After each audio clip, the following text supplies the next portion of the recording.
اللہ الرحمن الرحیم وَإِن كُنتُمْ فِي رَيْبٍ مِّمَّا نَزَّلْنَا عَلَىٰ عَبْدِنَا فَأْتُوا بِسُورَةٍ مِّن مِّثْلِهِ وَادْعُوا شُهَدَاءَكُم مِّن دُونِ اللَّهِ إِن كُنتُمْ صَادِقِينَ۔ اور اے لوگو، اگر تمہیں شک ہے اس قرآن کے بارے میں جو ہم نے نازل کیا ہے اپنے خاص بندے پر، تو ہمارے محمد علیہ السلام کے لانے کے مثل کوئی ایک چھوٹی سی صورت لے آؤ، اور اللہ کے مد مقابل اپنے تمام حاضرین کو بلا لو اگر تم سچے ہو اپنے دعوے میں۔ فَإِن لَّمْ تَفْعَلُوا وَلَن تَفْعَلُوا فَاتَّقُوا النَّارَ الَّتِي وَقُودُهَا النَّاسُ وَالْحِجَارَةُ اعدت للکافرین۔ پھر اگر تم ایسا نہ کر سکو اور ہرگز نہ کر سکو گے تو بچو اس آگ سے جس کا ایندھن انسان اور پتھر ہیں، وہ جہنم تیار کر دی گئی ہے کافروں کے لیے۔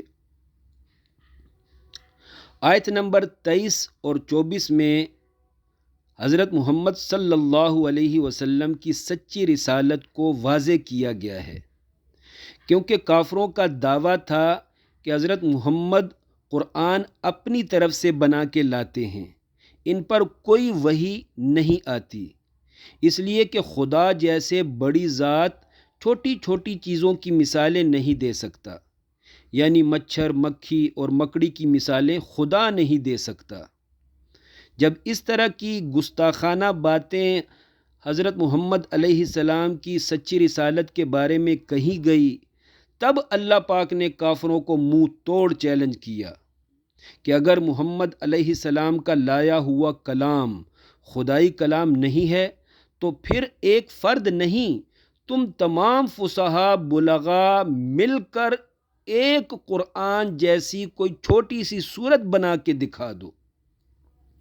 چونکہ عرب کے بلغاء کو اپنی مخصوص عربی لٹریچر سبع معلقات پر بڑا ناز تھا، اپنی عربی بلاغت پر بڑے شوخے بنتے تھے، اس لیے قرآن پاک میں یہ چیلنج بار بار دہرایا گیا ہے۔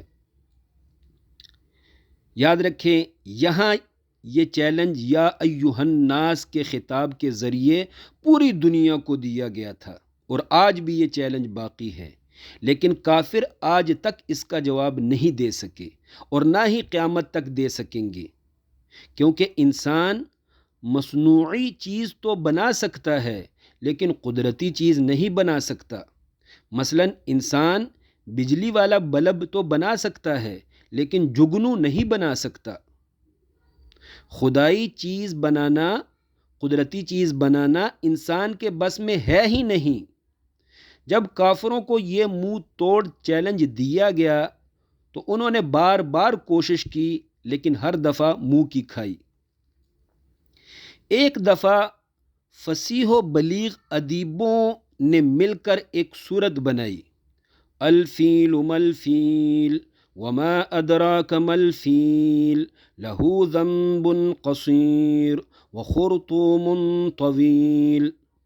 الفیل ہاتھی، مالفیل کیا ہے ہاتھی، وما ادراک مالفیل اور تو کیا جانے ہاتھی کیا ہے، لہ ذنب قصیر اس کی چھوٹی سی پونچھل ہے، وخرطوم طویل اور لمبی سی سونڈ ہے۔